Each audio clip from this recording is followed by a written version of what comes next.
voir dans les bouquins, je ne dirais pas qui, moi, je ne cafte pas. On donc s'est permis de me traiter de rat de bibliothèque. Moi, Griffounette, la souris, se faire traiter de rat de bibliothèque. Ah, dites-le-vous bien. J'ai commencé par tourner 7 fois ma langue dans ma bouche avant de vous parler. Sinon, celle-ci aurait tellement fourché que j'aurais été dans l'incapacité de bavarder gentiment avec vous. Je vous concède, je fréquente un petit peu la Bible. Ah, ça, je fais pas vraiment le nier. D'ailleurs, j'ai fait un pied de museau à tous ceux qui osent dire que la Bible, il paraît que c'est biblique, adjectif français, avec comme synonyme facile, simple. Eh bien, je me réjouis qu'elle le soit pour eux et c'est tant mieux, mais franchement pas pour moi. Autant vous le dire. D'abord, eux, je suis pas sûre qu'ils aient usé leurs pattes, leurs yeux sur le grec du Nouveau Testament et de certains textes de l'Ancien, c'est ceux qu'on appelle les deutérocanoniques qui sont appelés. Alors, je vais vous dire tout de suite leur nom. C'est pas difficile, il suffit d'apprendre par cœur la phrase. La phrase des deutérocanoniques, c'est, tenez, restez assis, Judith tue un et deux Maccabées, sagement, silencieusement, en barrant les lettres de Jérémie. C'est-à-dire que les livres deutérocanoniques, ceux qui sont dans la Bible catholique et pas dans les Bibles protestantes, ils s'appellent donc Judith, Tu, Tobie, un et 2 Maccabées, livre des Maccabées, sagement, la sagesse, silencieusement, le Siracide, en barrant Baruch, les lettres de Jérémie. Vous les avez tout de suite. Donc, ces bouquins-là, ils ont, ça y est, je me suis mise à courir comme partout. C'est pas possible, ça. Arrêtez là. Arrêtez là, on a dit. Donc, on les trouve dans la traduction œcuménique de la Bible, la traduction œcuménique de la Bible, que je vous raconte, puisque la Bible, c'est biblique, on l'appelle traduction T, œcuménique O, B, Bible. Et Tob, c'est bon en hébreu. Donc, à mon avis, les gens qui disent que la Bible, c'est biblique, ils n'ont pas dû prendre langue avec l'hébreu des autres textes de l'Ancien Testament, que je me demande encore si les points sont des voyelles ou des artefacts d'imprimerie. La plupart de mes copains qui s'y sont mis, ils se sont dit, est-ce que mon papier est juste? Est-ce qu'il n'y a pas des points sur le papier? Est-ce que je vois bien clair et patin? Et mon cher est tendre. Vous savez le liston, hein? Il a appris l'hébreu sur les genoux de sa mère. Et moi, j'ai mis un temps à lire, je dis bien lire, pas forcément comprendre cette langue qui ressemble pas du tout au gréco-latin, dont je me targue de faire partie, et qui de surcroît s'écrit de droite à gauche. Pour le grec, c'était plus facile. Vous prenez un cours de géométrie et un cours de physique, niveau bac, baccalauréat, et vous avez la moitié de l'alphabet. Vous savez, là, on a appris à l'école, au collège, au lycée, que les angles s'appelaient alpha, bêta, gamma, tac, les diamètres phi.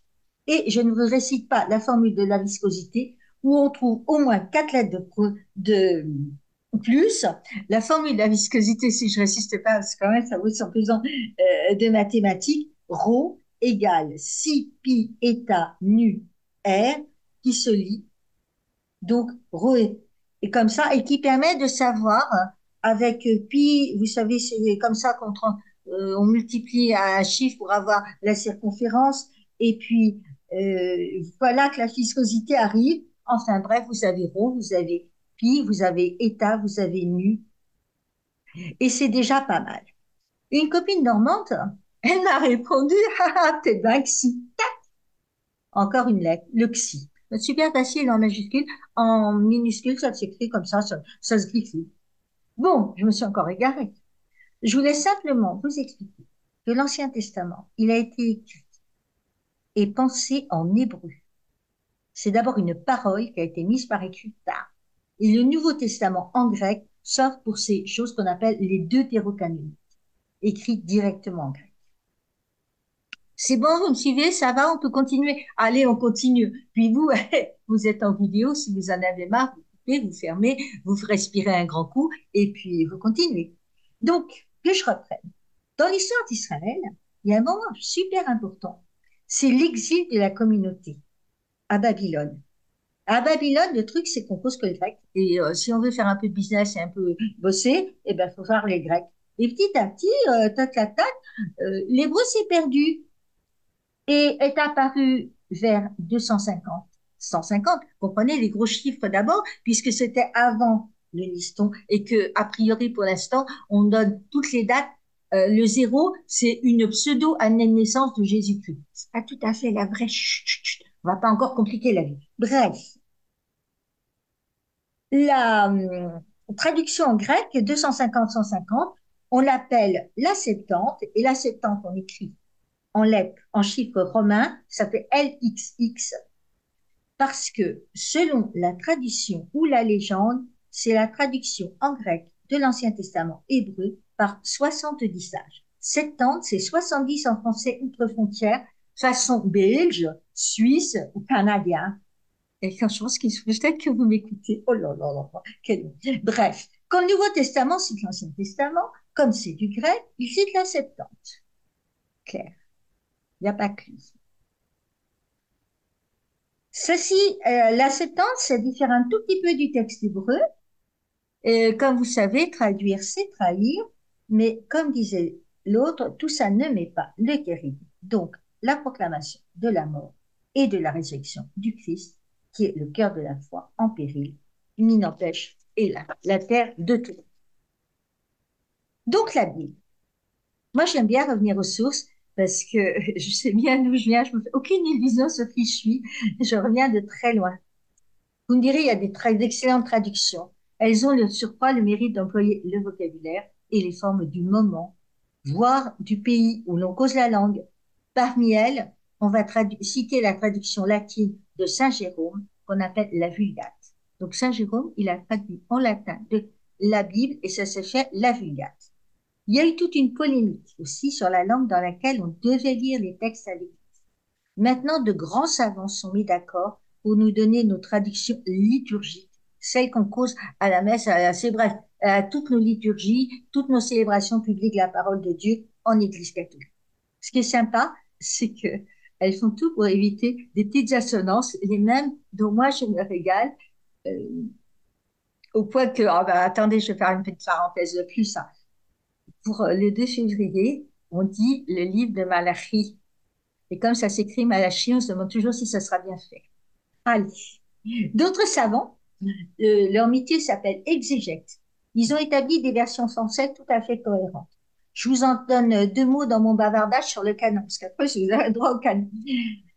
Un point qu'il ne faut pas oublier avec la Bible, la parole de Dieu, c'est qu'elle est incarnée, elle est parole. Elle a été écrite en communauté, elle est transmise par la communauté, elle est reçue en communauté, sur des versions suffisamment différentes pour se compléter. Donc, pas question de la lire tout seul, en prenant tout au pied de la lettre. On dit en jargon catho, il n'y a pas de fondamentalisme chrétien. C'est une parole. Remarquez, moi, je suis rudement contente du point où nous en sommes maintenant, parce que le peu que j'ai lu, du passage au latin en français, comme le passage du lectionnaire, le livre où se trouvent les textes qui sont lus à la messe, à la Bible domestique, que ce livre soit disponible pour qui veut le lire chez lui en groupe, a nécessité un de ces boulots au Saint-Esprit et aux personnes qui l'ont inspiré, que moi j'en suis complètement grise d'admiration. Hein, je vous le dis. Rassurez-vous. Maintenant que j'ai mis le tableau en place, c'est pas parce que j'ai la langue bien pendue que je vais vous faire un cours de grec et encore moins des mots. Par contre, ne venez pas me raconter que la Bible, c'est biblique. Je vous répondrai que pour moi, c'est de l'hébreu et qu'éventuellement, si vraiment ça vous dit, vous allez pouvoir vous faire voir chez les Grecs. Et il est vrai aussi que le papier vide est parfois plus fin que ce que mes petites pattes, mes petites pelotes peuvent faire. Eucharistou à vous d'avoir entendu parcourir nos lignes. Griffounette.